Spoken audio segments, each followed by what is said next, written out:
Baik, bismillahirrahmanirrahim. Assalamualaikum warahmatullahi wabarakatuh. Selamat pagi Bapak dan teman-teman semuanya. Bertemu lagi kita di hari Sabtu pagi untuk kesekian kalinya.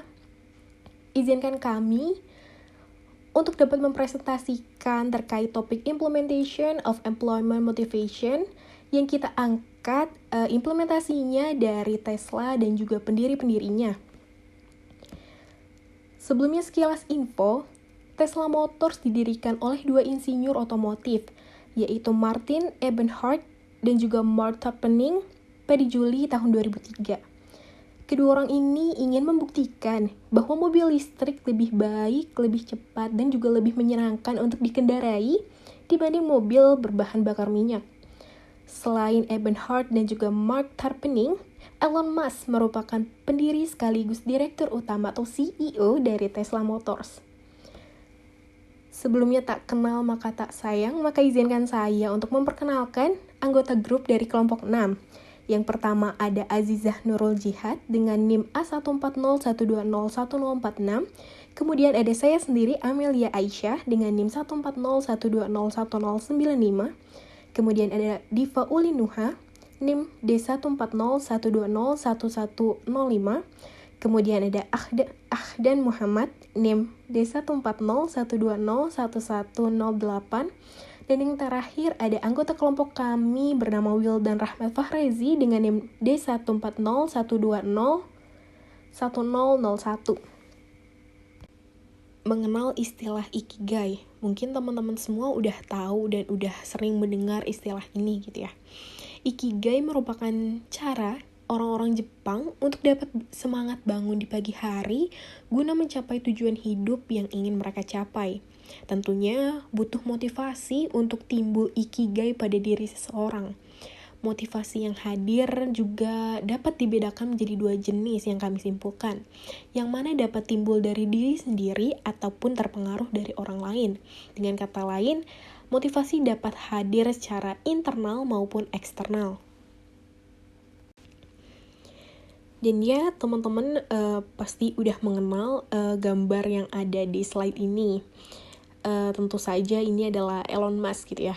Elon Musk dalam mencapai tujuan perusahaan yang dijalankannya, tentunya membutuhkan banyak peran karyawan atau anggota lain dalam organisasi atau perusahaan yang dijalankannya.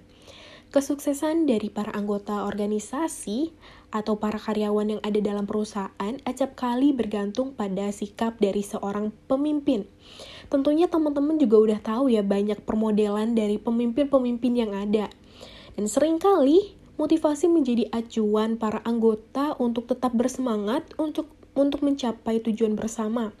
Pentingnya dalam kelompok atau suatu perusahaan adalah dapat mendorongnya pemenuhan target bagi perusahaan nih. Antara kata-kata motivasi dari Elon Musk yang tidak hanya diperuntukkan kepada karyawannya dengan perspektif utama, motivasi adalah sebuah tinjauan yang sangat berkesinambungan.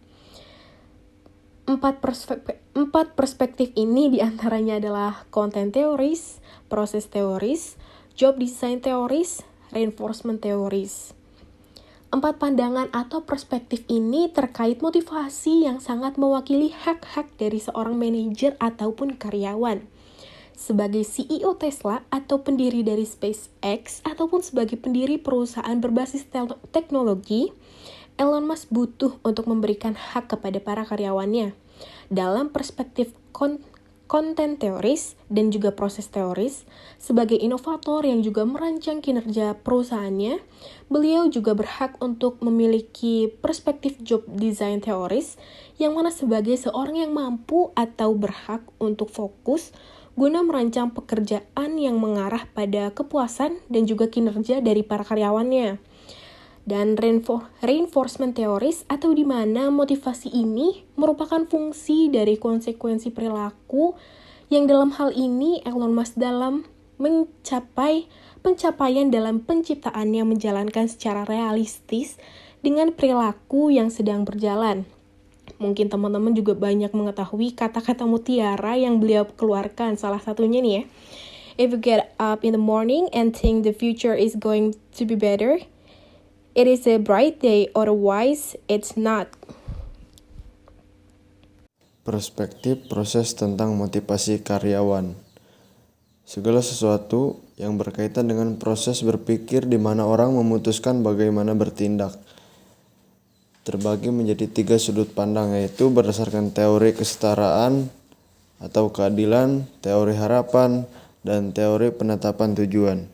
Yang pertama ada teori kesetaraan atau keadilan. Teori ekuitas atau keadilan adalah model motivasi yang menjelaskan bagaimana orang berusaha untuk keadilan dan keadilan dalam pertukaran sosial atau hubungan memberi dan menerima. Karyawan termotivasi untuk melihat keadilan dalam penghargaan yang mereka harapkan untuk kinerja tugas dan termotivasi untuk menyelesaikan perasaan ketidakadilan. Terdapat 3 unsur teori keadilan, yaitu distributif atau seberapa adil penghargaan yang diberikan. Kemudian prosedural, seberapa adil proses pembagian hadiah, dan interaksi nasional, seberapa adil jika diperlakukan ketika hadiah diberikan di luar. Kemudian terdapat elemen kunci dalam teori ekuitas, yaitu yang pertama masukan. Apa yang mereka berikan kepada organisasi seperti waktu, usaha, pelatihan, pengalaman, kecerdasan, kreativitas, senioritas, status, dan sebagainya. Kemudian keluaran atau penghargaan. Apa yang diterima orang dari sebuah organisasi, seperti misal gaji, tunjangan, pujian, pengakuan, bonus, promosi, status tambahan, atau katakanlah tempat parkir pribadi dan seterusnya. Kemudian yang terakhir yaitu perbandingan. Membandingkan perbandingan dari hasil mereka sendiri menjadi masukan terhadap perbandingan dari hasil orang lain ke input. Kemudian terdapat 5 pelajaran praktis yang dapat diambil dari teori kesetaraan dan keadilan, yaitu yang pertama, persepsi karyawan adalah yang penting. Kemudian karyawan menginginkan suara dalam keputusan yang mempengaruhi mereka.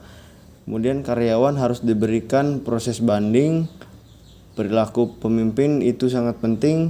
Kemudian iklim untuk keadilan membuat perbedaan.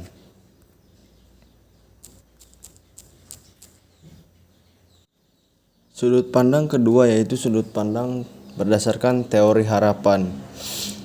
Teori harapan bermuara pada memutuskan berapa banyak usaha untuk mengerahkan dalam situasi tugas tertentu. Terdapat 3 elemen dalam teori harapan, yaitu yang pertama harapan, kemudian instrumentalitas, dan valensi. Ketika mencoba untuk memotivasi karyawan, manajer harus mengajukan pertanyaan berikut. Yang pertama yaitu penghargaan apa yang dihargai oleh karyawan Anda, apa tujuan pekerjaan dan tingkat kinerja yang Anda inginkan, apakah penghargaan terkait dengan kinerja, apakah karyawan percaya Anda akan memberikan penghargaan yang tepat untuk kinerja yang tepat. Kemudian sudut pandang ketiga yaitu berdasarkan teori penetapan tujuan. Teori penetapan tujuan menunjukkan bahwa karyawan dapat dimotivasi oleh tujuan yang spesifik dan menantang tetapi dapat dicapai. Penetapan tujuan membantu memotivasi Anda dengan melakukan hal berikut. Yang pertama yaitu mengarahkan perhatian Anda ke tugas-tugas yang relevan dengan tujuan dan menjauhi dari tugas-tugas yang tidak relevan. Kemudian mengatur upaya yang dikeluarkan dan sebanding dengan kesulitan tujuan dan tenggat waktu. Kemudian membuat hambatan menjadi tantangan untuk diatasi, bukan alasan untuk gagal. Yang terakhir yaitu mendorong penggunaan strategi dan rencana aksi. Peregangan tujuan. Perusahaan yang berkomitmen pada pertumbuhan breakout terkadang mengadopsi meregang tujuan, yang merupakan tujuan di luar apa yang sebenarnya mereka harapkan untuk dicapai. Alasan untuk peregangan termasuk memaksa orang keluar dari zona nyaman mereka untuk mencapai lebih banyak, membangun kepercayaan diri mereka ketika mereka berhasil, melindungi perusahaan dari kemunduran di masa depan, dan menerima tantangan standar kinerja yang lebih tinggi. Pakar penetapan tujuan Locke dan Latham mengusulkan rekomendasi berikut saat menerapkan program penetapan tujuan. Yang pertama yaitu tujuan harus spesifik. Sasaran yang spesifik dan sulit menghasilkan kinerja yang lebih tinggi daripada sasaran umum. Kemudian yaitu kondisi tertentu diperlukan agar penetapan tujuan berhasil. Kemudian yang ketiga, terdapat tujuan harus dikaitkan dengan rencana aksi. Rencana aksi menguraikan kegiatan atau tugas yang perlu diselesaikan untuk mencapai tujuan dan mengingatkan kita tentang apa yang harus kita kerjakan. Dan yang terakhir yaitu umpan balik kinerja dan partisipasi dalam memutuskan bagaimana mencapai tujuan diperlukan tetapi tidak cukup agar penetapan tujuan berhasil.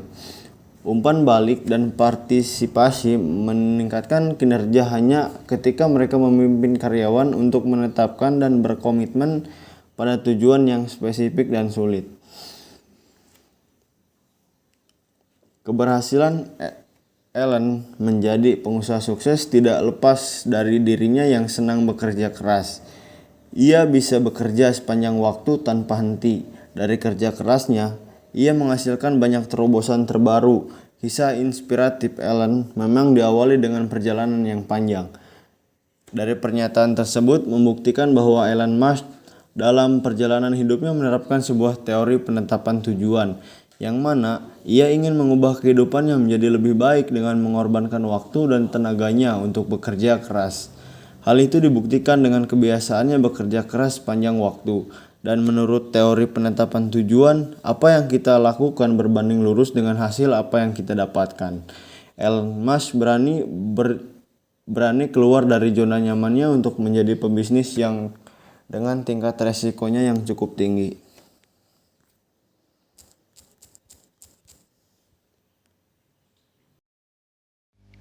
Perspektif desain pekerjaan tentang motivasi terbagi atas dua cara.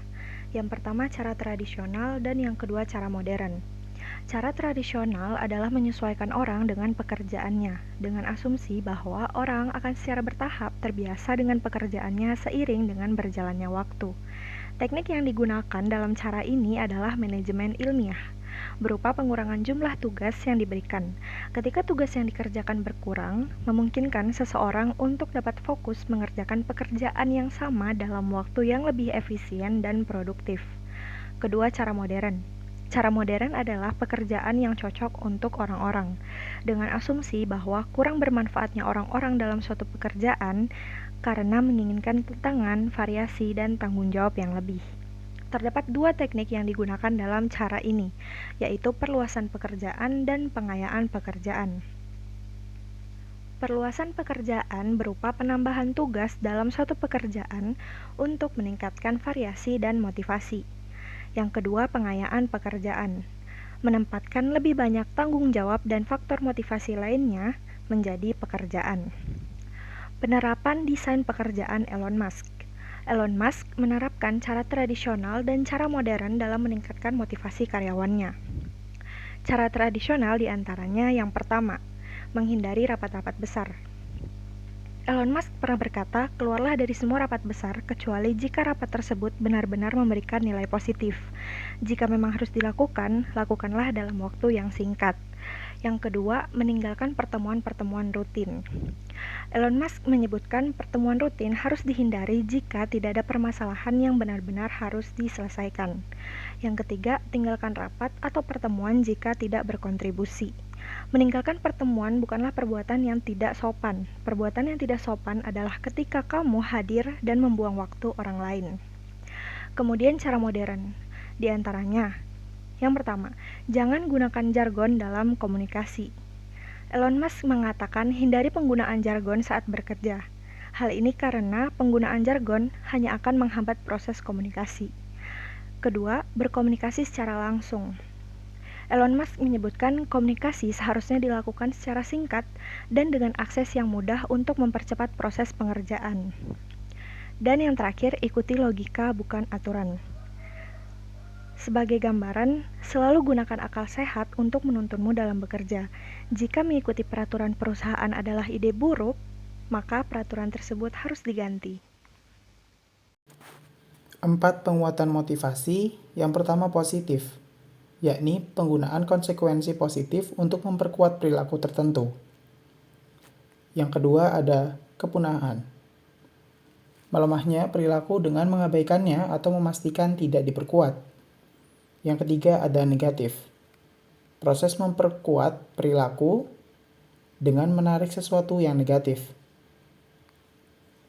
Yang keempat, hukuman. Proses melemahkan perilaku dengan menghadirkan sesuatu yang negatif atau menantik sesuatu yang positif. Penguatan positif sebagai implementasi adalah Elon Musk dikatakan pernah melakukan transfer motivasi kepada karyawannya melalui Twitter dengan menghadiahkan $100 jika dapat menemukan implementasi teknologi ramah lingkungan yang berkaitan dengan emisi karbon dunia. Kemudian yang kedua, penguatan secara negatif. Berdasarkan buku Power Play, Tesla, Elon Musk, dan The Bet of Century, dikatakan Elon Musk pernah membentak satu persatu karyawannya dari tim engineer di Tesla karena mereka memiliki pekerjaan yang buruk dan dianggap sampah oleh Elon Musk. Bahkan, Elon Musk tak segan-segan untuk memecat langsung karyawan yang dinilai tak becus dalam melakukan pekerjaan. Hal tersebut dilakukan untuk menunjukkan seberapa tegasnya Elon Musk sebagai CEO, meskipun hal tersebut dilakukan hanya untuk kebaikan perusahaan.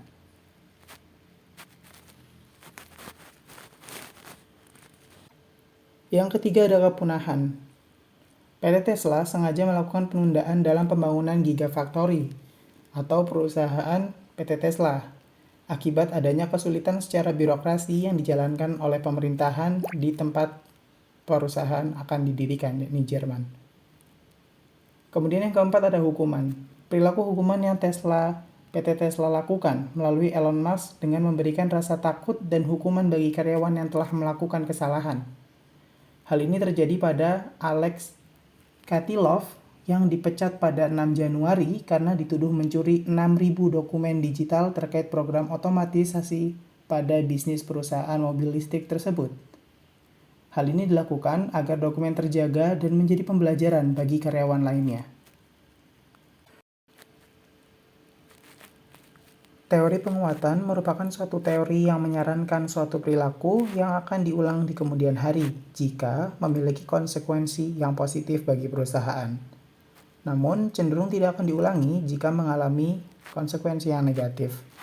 Secara garis besar, teori penguatan berkaitan dengan bagaimana konsekuensi dari perilaku tertentu memengaruhi perilaku itu di masa yang akan datang.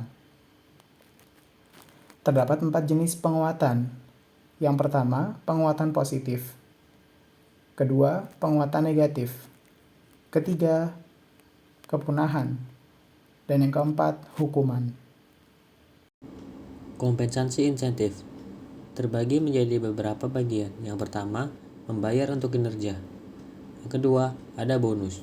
Bonus adalah penghargaan tunai yang diberikan kepada karyawan yang mencapai tujuan kinerja tertentu. Selanjutnya ada profit sharing. Profit sharing merupakan pembagian kepada karyawan dari persentase keuntungan perusahaan. Selanjutnya ada gain sharing. Gain sharing merupakan pembagian keuntungan atau distribusi tabungan atau keuntungan kepada kelompok karyawan yang mengurangi biaya dan meningkatkan produktivitas yang terukur. Selanjutnya ada opsi saham. Karyawan tertentu diberi hak untuk membeli saham di masa mendatang dengan harga diskon. Selanjutnya ada membayar ilmu. Juga dikenal sebagai gaji berdasarkan keterampilan, membayar gaji karyawan dengan jumlah keterampilan yang relevan dengan pekerjaan atau gelar akademik yang mereka peroleh. Selanjutnya, insentif non-moneter.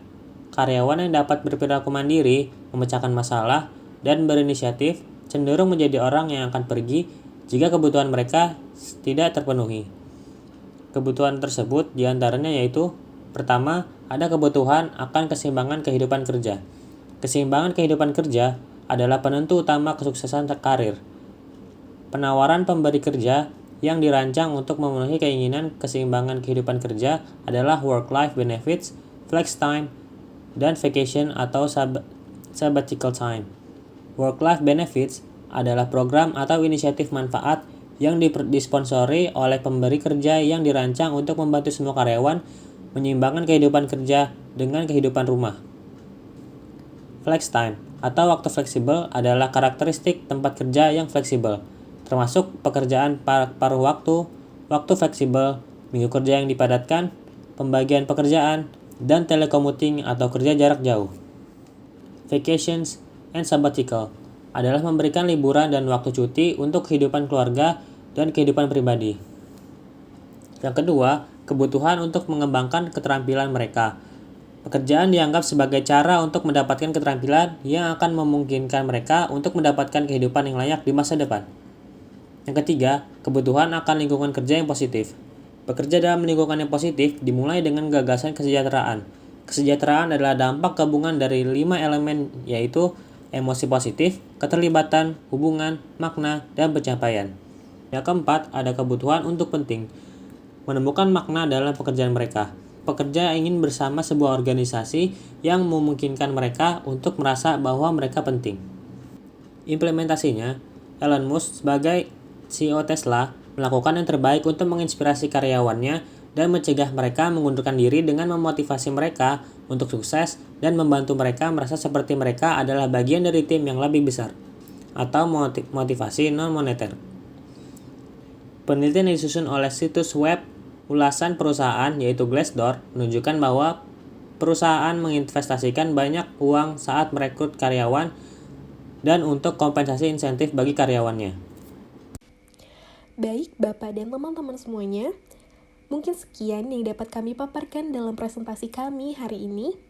Kesimpulannya, penerapan nilai dalam teori motivasi karyawan yang dapat diterapkan oleh PT Tesla memberikan dorongan motivasi secara mindset kepada karyawan pekerjanya, dan juga memberikan rasa tanggung jawab serta semangat untuk mewujudkan kesuksesan secara bersama baik CEO, petinggi, dan juga karyawan perusahaan. Mohon maaf apabila ada kesalahan yang disengaja ataupun tidak dari anggota kelompok 6 selama presentasi ini berjalan. Wabillahi taufiq wal hidayah. Wassalamualaikum warahmatullahi wabarakatuh.